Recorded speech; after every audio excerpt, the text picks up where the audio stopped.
Russia is poised to hold its presidential election, which President Vladimir Putin is almost certain to win. It will give the longest-serving Kremlin chief since Josef Stalin another 6-year term in power. So how will it work? Russia's elections are set to take place between the 15th and 17th of March. Results will follow shortly afterwards, and the winner will be inaugurated in May.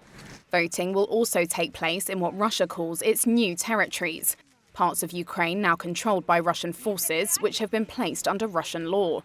Ukraine says it will not rest until it has ejected every last Russian soldier from those annexed territories. There are 112.3 million people with the right to vote in the election. Almost 2 million people abroad can also participate, and 12,000 in a cosmodrome which Russia rents in Kazakhstan. Around 70 to 80 million people usually cast ballots. Turnout in 2018 was 67.5%. This year, a remote online voting system will also be available for the first time. Putin is running against communist Nikolai Kharitonov, Leonid Slutsky, leader of the Nationalist Liberal Democratic Party, and Vladislav Davankov of the New People Party. Boris Nadezhdin, an anti-war candidate, was barred from running, as was Yekaterina Duntsova, a former TV journalist.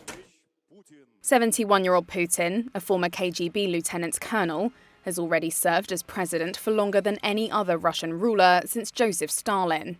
The 1993 Russian constitution was seen by some in the West as a development that would lead to democracy in post-Soviet Russia. It originally specified that a president could only serve 2 terms of 4 years if they were back-to-back. But amendments in 2008 extended the presidential term to 6 years. And changes in 2020 formally reset Putin's own presidential term tally to 0 from 2024, potentially allowing him to remain in power until 2036. The West casts Putin as a war criminal, a killer and a dictator. But opinion polls at home show he has approval ratings of 85%, higher than before the invasion of Ukraine. The Kremlin says Putin enjoys overwhelming support from the Russian people, and that Russia doesn't want to be lectured by the West about democracy. Russian officials say the West is trying to undermine Russia by casting doubt on the legitimacy of the election. The Russian opposition sticks to the formal rules of the tightly controlled political system. Despite having seats in parliament, it does not oppose the Kremlin on major issues. Putin's opponents, many of whom are in jail or have fled abroad, have been predicting since 1999 that turmoil will one day bring down the system over which he presides.